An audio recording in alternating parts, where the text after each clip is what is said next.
Sorry, I'm going to start that over because I just bumped the mic.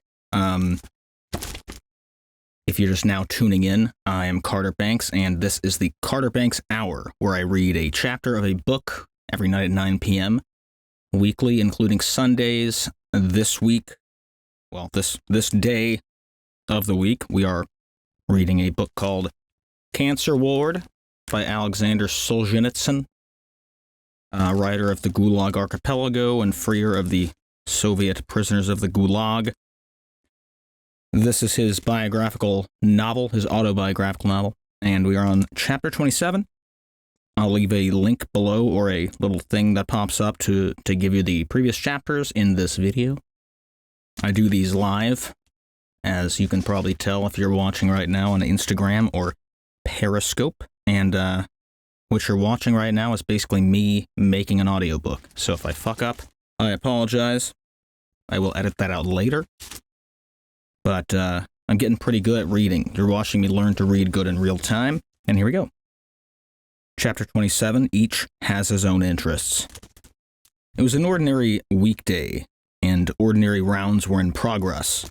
Vera Kornelyevna was going to see her radiotherapy cases. She was by herself, but on the upper landing she was joined by one of the nurses. The nurse was Zoya. They stood for a while beside Sibgatov, but they didn't stay with him for long because every new step in his case was decided by Ludmila Afansyevna herself. They went into the ward. As it happened, they were both exactly the same height. Their lips, eyes, and caps were on the same level. But since Zoya was the more thick-set, she seemed the larger as well.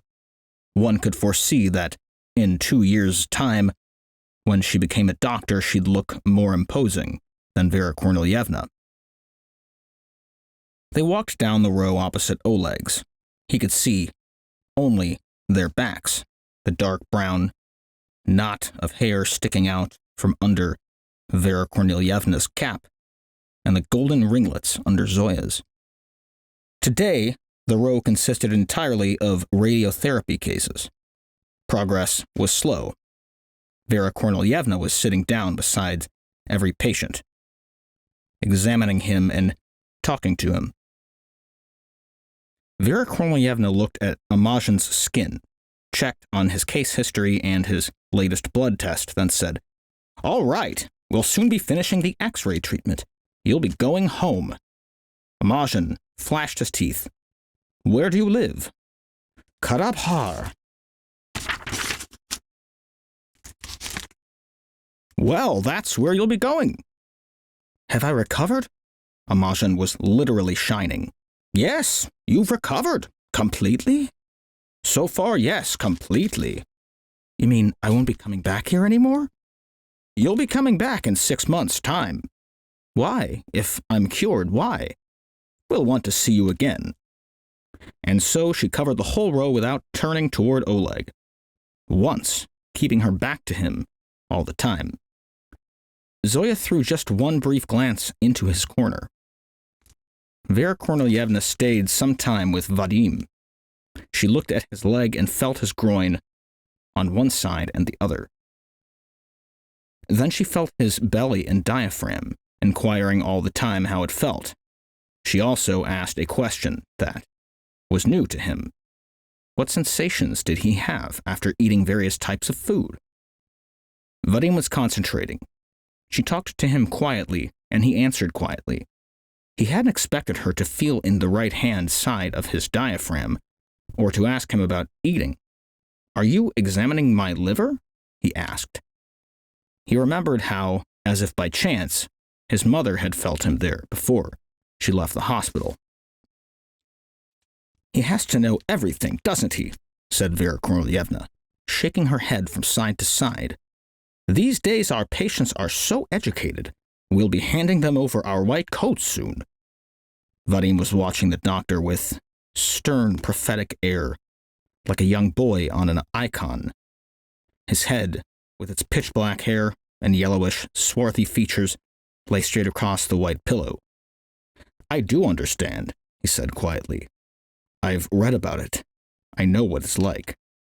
He said it without pressing her in any way, without insisting that she agree and explain everything straight away. But his attitude made her feel awkward. Unable to think of anything to say, she just sat there on the bed as if she was guilty of doing him some injury. He was handsome, young, and probably very talented. He reminded her of a young man in a family they knew well who had spent a long time dying, completely conscious the whole time, while no doctor was able to do a thing to help him. Vera had only been in her 8th year at school at the time. It was with this young man who had made her change her mind and decided to become a doctor instead of an engineer. She was a doctor now, but there was still nothing she could do to help. On Vadim's windowsill stood a jug containing a dark brown infusion of chaga. The other patients used to come up and look at it enviously. "Are you drinking it?" "Yes, I am." Gengar herself didn't believe in chaga. She had simply never heard of it, never been told about it before.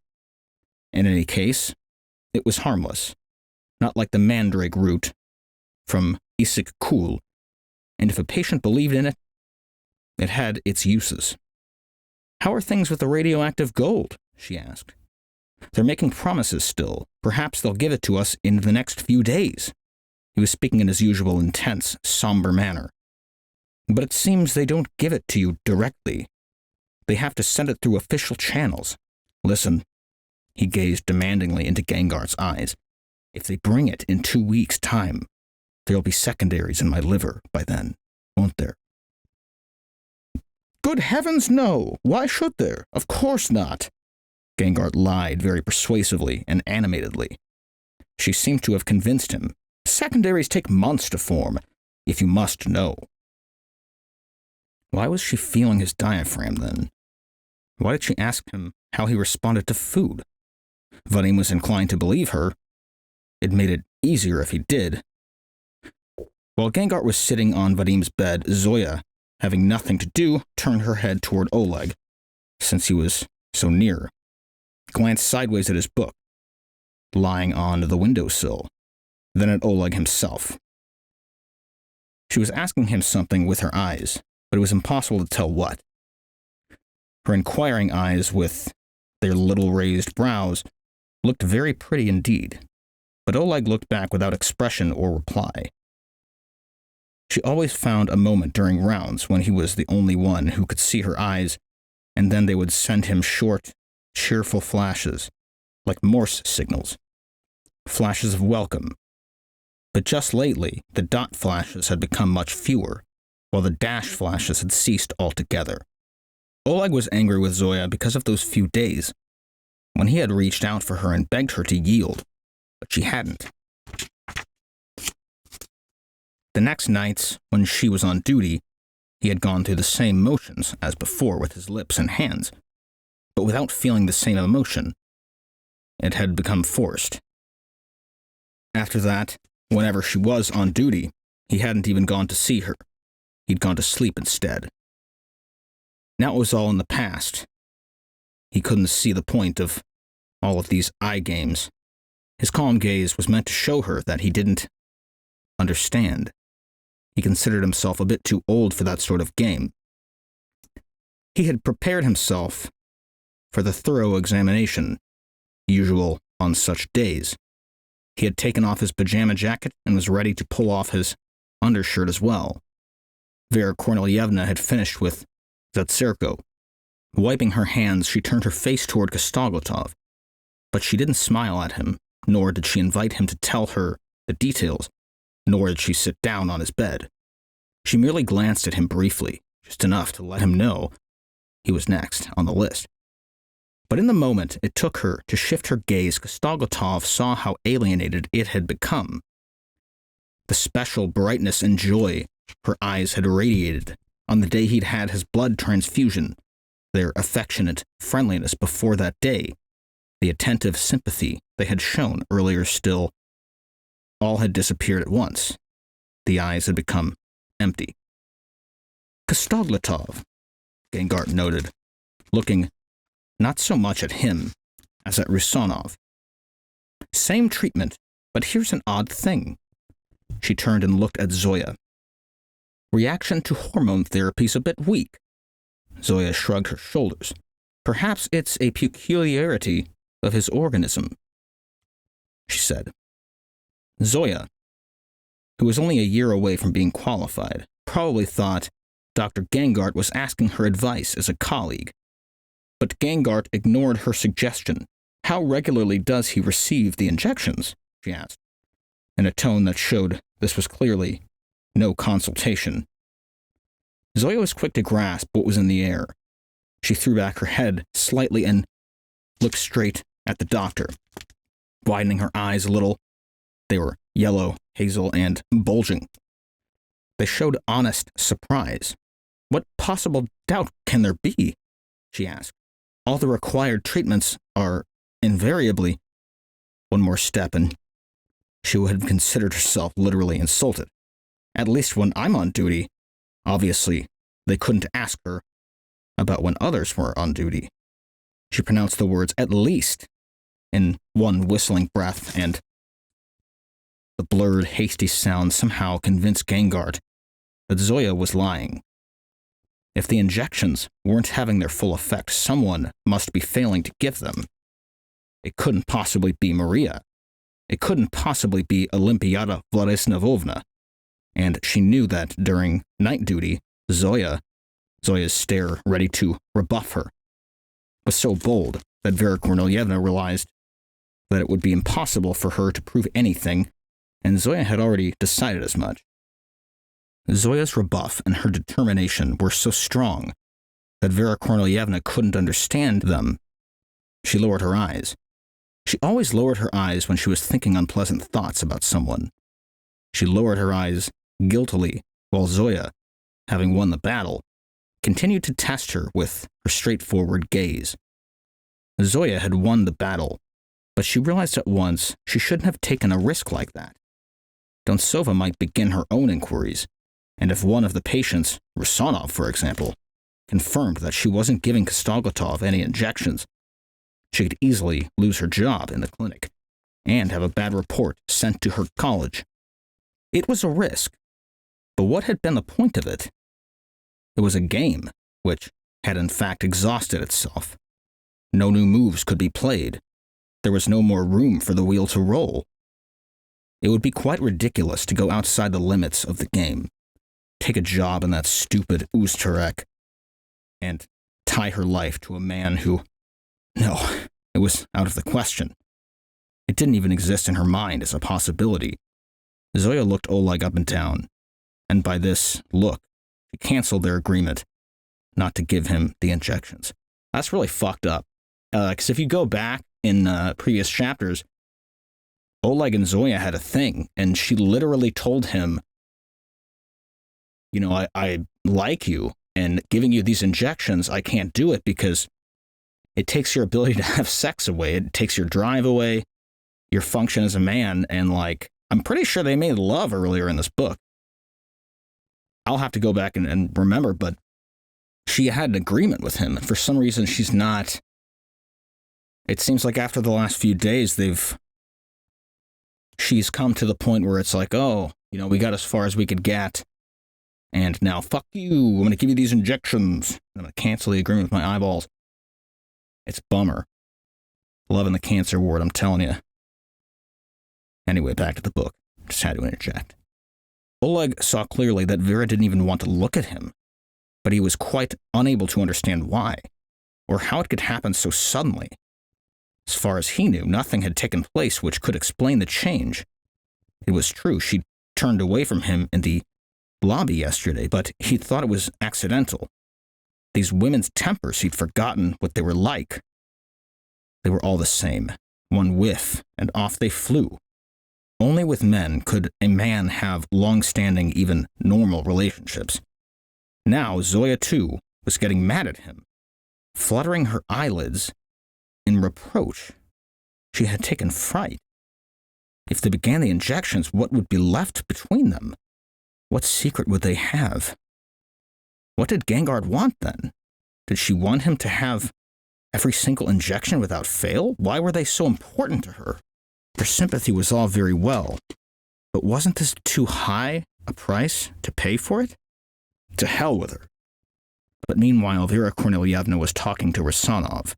Her tone was warm and solicitous, in sharp contrast to the abrupt way she had spoken to Oleg. "We've got you used to the injections now," she was saying. "You take them so well, you probably won't want to stop them," she said jokingly. "All right, lick the bastard's boots. See if I care." That was an ellipses like his thought. While waiting for the doctor to reach him, Rusanov had seen and heard the clash between Gengar and Zoya. Being Oleg's neighbor, he knew perfectly well that the young lady was lying for the sake of her lover boy. He knew she had a pact with Bone Chewer. If it had concerned Bone Chewer and no one else, Pavel Nikolaevich would probably have whispered a few words to the doctors. Well, perhaps not during the rounds in front of everyone. The doctor's rooms would be a better place. But he simply didn't dare to do that ditty on Zoya. It was strange, but during the past month, he had come to realize that even the most insignificant nurse could get her revenge by causing him a great deal of inconvenience.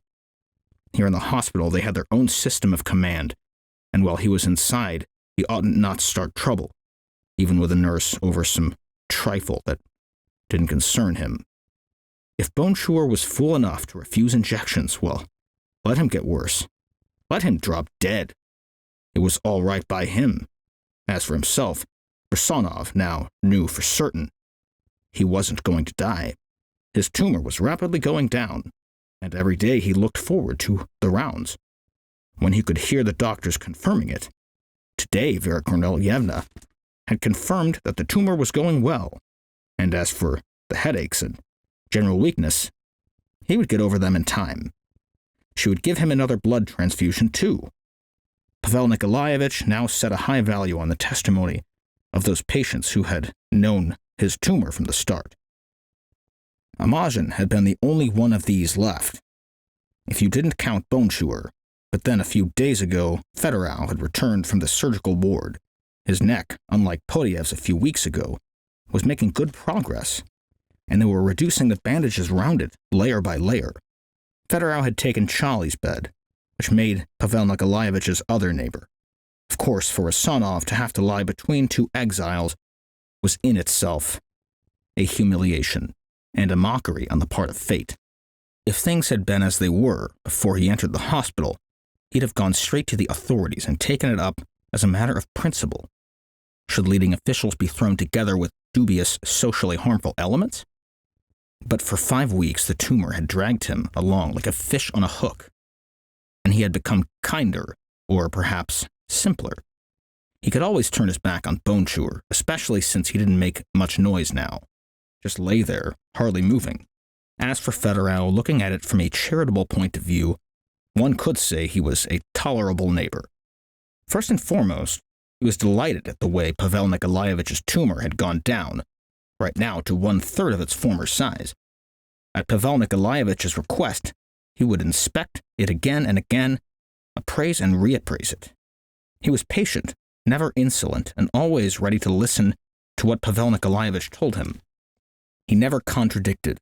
For obvious reasons, Pavel Nikolaevich couldn't talk in detail about his work in a place like this. But was there any reason why he shouldn't intimately describe his apartment, which he loved so earnestly, and to which he was about to return? There was no secret about it, and of course Fedorov found it agreeable, listening to disquisitions on the fine way people could live. One day, everyone would be able to live like that. After the age of 40, a man's apartment gives a good indication of what he is and what he has deserved. So Pavel Nikolaevich had told him, in various stages, how the first room had been arranged and furnished, then the second, and then the third. What sort of terrace it had and how the terrace was fitted out. Pavel Nikolaevich, who had a good memory, clearly recollected every sofa and cupboard, where and when he'd bought it, how much he'd paid for it, and what its particular advantages were. As for his bathroom, he described it in even greater detail. He told Fedorov what sort of tiles he had put on the floor and on the walls, He described the ceramic baseboard, the little shelf in the bathtub for the soap, the rounded headset, the hot water tap, the shower control, and the towel rail. These weren't mere trifles. They were part of one's daily life and being determines consciousness. There's an asterisk next to this quote, being determines consciousness. The asterisk says this saying of Karl Marx has become a proverb in communist countries.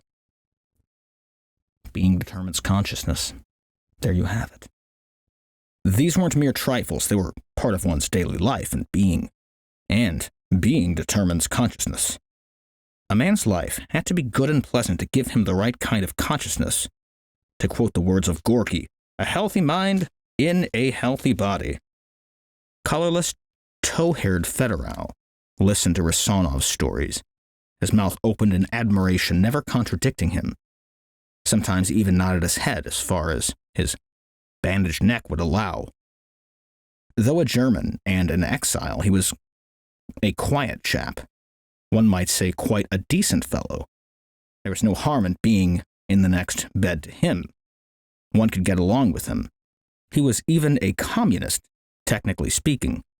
Pavel Nikolaevich explained it all in his usual blunt way.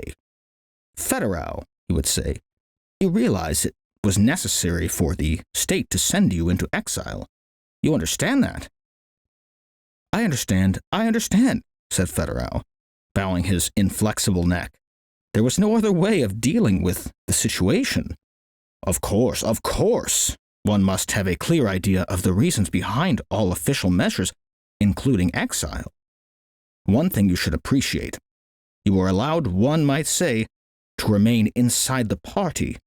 Certainly, of course, And as for your party appointments, you never held any before you were exiled, did you? No, I didn't. You were an ordinary worker the whole time, weren't you? I was, a maintenance mechanic, the whole time. I was an ordinary worker myself once. Look at the way I got on. They talked in detail about their children, too. It turned out that Fedorov's daughter, Henrietta, was in her second year at Regional Teachers College. Just think of it, Pavel Nikolaevich exclaimed. He was really quite touched. You must appreciate that. Here you are, in exile, and your daughter is about to graduate from college.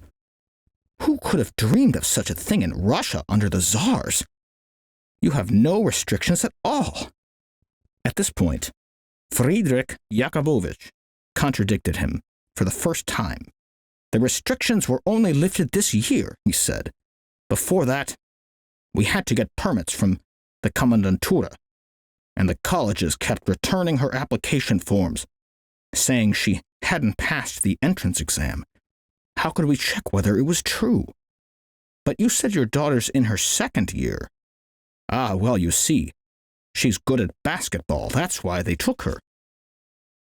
Whatever they took her for, one must be fair in one's judgment, Fedorov. As from this year, there are absolutely no restrictions. After all, Fedorov had been an agricultural worker, and it seemed natural for Rusanov, a worker in industry, to take him under his protection. Things will be much better for you now, after the January plenum decisions, Pavel Nikolaevich explained benevolently. Oh yes, of course. The main link is the establishment of groups of instructors in each tractor station zone. Everything depends on that. Asterisk next to tractor station zone. At that time, tractor stations had the functionality of lending agricultural machinery to the collective farms. Their management had a decisive say in the management of agriculture. The allusion is to one of the countless reorganizations in the management of these stations.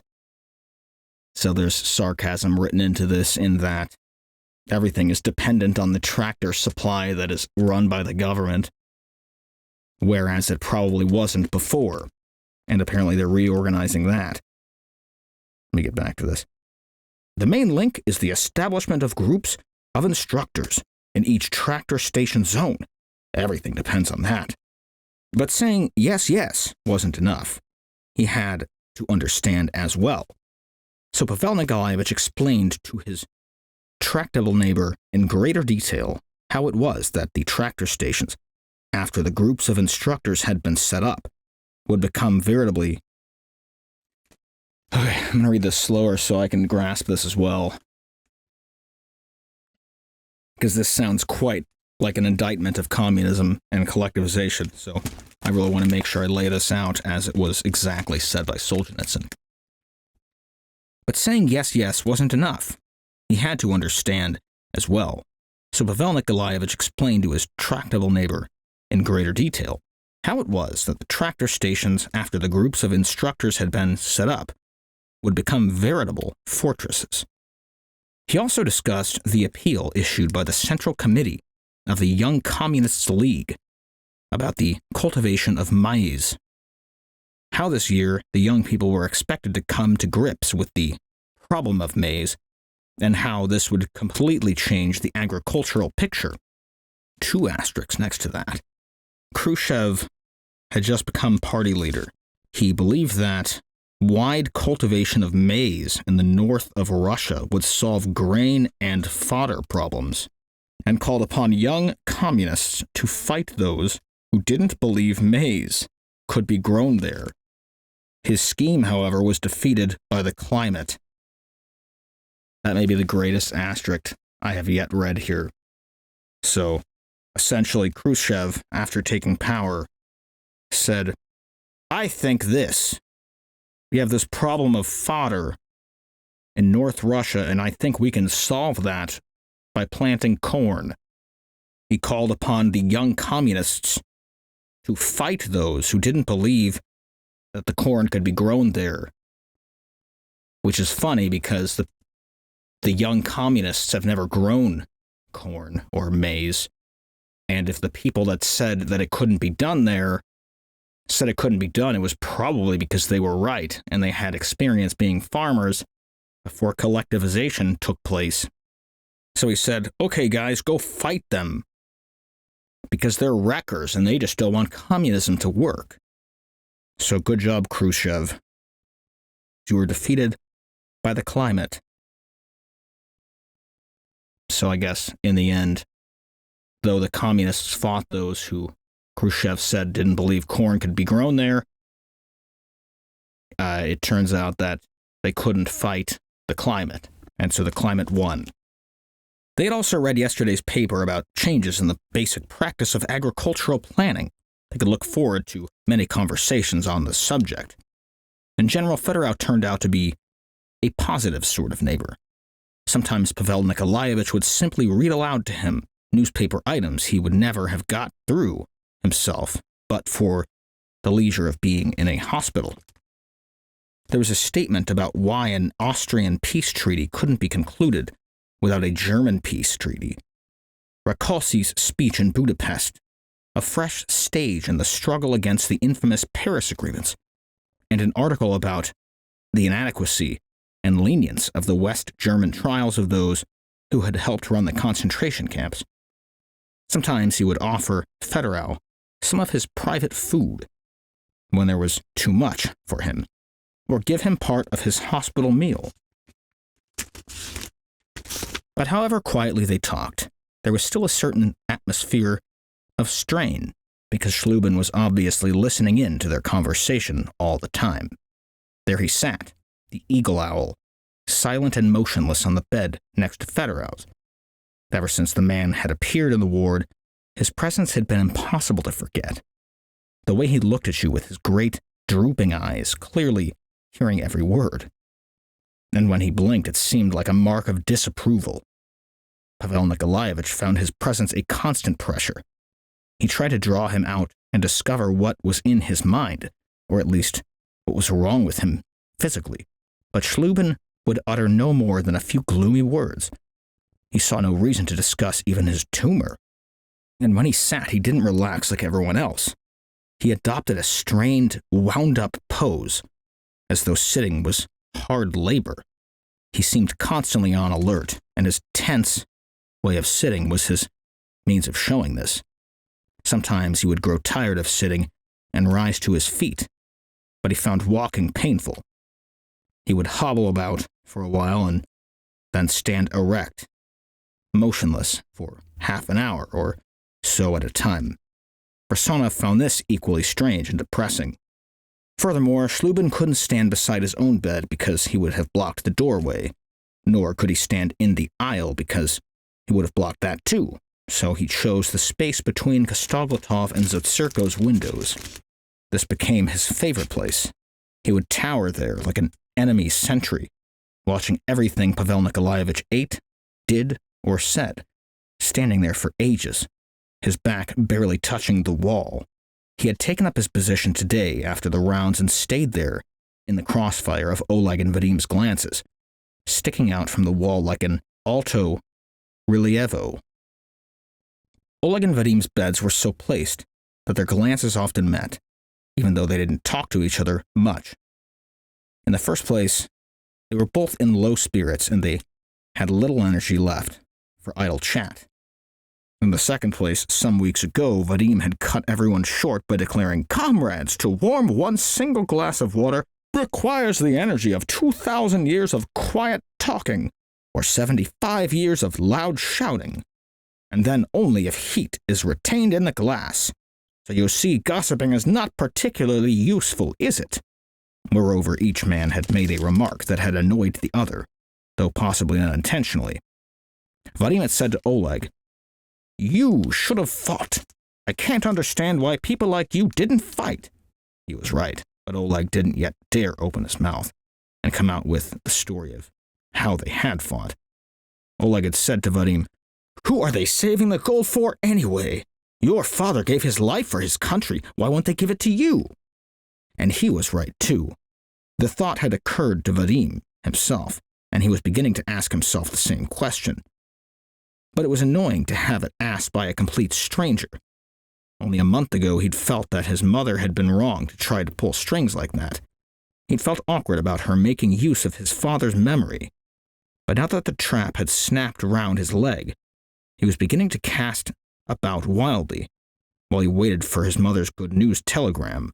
If only Mama can get it, he thought to himself. It was true. It didn't seem fair to him to be saved merely because of what his father had achieved. But it would be more than fair if he were to be saved because of his own talent. Unfortunately, however, the men who distributed the gold knew nothing of this. It was a torment and a responsibility to carry within himself a talent which filled him to the brim, but which could not yet be poured out into the world. For him to die before his talent had burst forth and found expression would be a much greater tragedy than an ordinary man's death. In fact, more tragic than the death of any man in the ward. Vadim felt a throbbing, fluttering sense of loneliness. It wasn't because no one visited him, or because he didn't have his mother or Galka with him. It was because neither the patients nor those who were treating him, nor the officials who held his salvation in their hands had any idea how much more important it was for him to survive than the others. These hopes and despairs beat so insistently in his head that he found he was no longer fully grasping what he read. He'd read a whole page and then realize he hadn't understood it. He'd grown heavy. He could no longer scale other people's thoughts as a goat scales a mountain. He was sitting stock still over a book. From the outside, it might look as though he were reading, but in fact, he wasn't. His leg was in a trap, and with it, his whole life. So he sat there, while over him, in space between the windows, stood Shlubin, absorbed in his own pain and his own silence. Kostoglotov was lying on his bed, also in silence, his head dangling over one side. Like the three storks in the fairy tale, they could maintain their silence forever. Shlubin was usually the most persistently silent of the three, yet strangely enough, it was he who suddenly asked Vadim, "Are you sure you're not kidding yourself? Do you really need all that stuff? Why that? Why not something else?" Vadim raised his head. His dark, almost black eyes stared at the old man as if unable to believe he could have uttered such a long question. Or perhaps they were surprised at the question itself. There was nothing to indicate that the preposterous question hadn't been asked, or that the old man was not the one who'd asked it. The old man's baggy, reddened eyes were squinting at Vadim in curiosity. He had to answer him. He knew how to answer, of course, but for some reason he didn't feel the usual spring-coiled impulse to make the required reply. He answered quietly in the same meaningful tone the old man had used. It's interesting. It's the most interesting thing I know in the world." Despite the pain inside him, however agonizingly his leg throbbed, however fast those 8 fatal months seemed to be melting away, Vadim still took pleasure in the way he kept himself under control, behaving as though there were not the least danger in the air, as though it was a rest home that they were all in, not a cancer hospital. Shlubin stood there gazing dismally at the floor. His body still motionless, he made an odd circular movement of the head and a spiral movement of the neck, as though he wanted to make someone let go of his head, but he couldn't. "Interesting. That's no argument," said Shlubin. "Business is interesting too, making money, counting it, acquiring property, building things, and surrounding yourself with comforts. It's all very interesting. If that's your explanation, science becomes no different than the ordinary rule of selfish, thoroughly unethical occupations." It was a strange point of view. Vadim shrugged his shoulders. "But what if it really is interesting?" he asked. "What if it's the most interesting thing there is? Here in the hospital? Or in general?" "In general." Shlubin straightened the fingers of one hand. They made a cracking noise. "If that is the premise you start from," he said, "you'll never create anything that's ethically good." This was a really cranky argument. "It's not the duty of science to create ethical values," explained Vadim. "Science creates material values. That's how it earns its keep. Anyway, what values do you call ethical?" Shlubin closed his eyes for a space, opened them, and closed them once again. Then he spoke, quite slowly. "Values directed toward the mutual illumination of human souls," he said. "Well, science illuminates, doesn't it?" Vadim smiled. "Not souls," said Shlubin, wagging his finger. "Now, you use the word interesting. Have you ever spent 5 minutes inside a collective farm chicken house?" "No." "Well, just imagine. A long, low barn, dark because the windows are only slits, and covered with netting to stop the hens flying out. There are 2,500 hens per poultry maid. The floor is made of earth. The hens scratch it all the time, and the air is so full of dust you need a gas mask. And all the time the girl is steaming stale sprats in an open vat. You can imagine the stink. She works without a break. In summer, her working day lasts from 3 in the morning till twilight. When she's 30, she looks like 50. What do you think? Do you think this girl finds her work interesting?" Vadim was taken aback. He moved his eyebrows. "Why should I ask myself the question?" he said. Shlubin pointed his finger at Vadim. "That's a businessman's answer," he said. "What she suffers from is an underdevelopment of science," said Vadim. He had found himself a strong argument. "When science advances, all chicken houses will be clean and decent." "But until science advances, you'll go on cracking 3 eggs into your frying pan every morning, will you?" said Shlubin.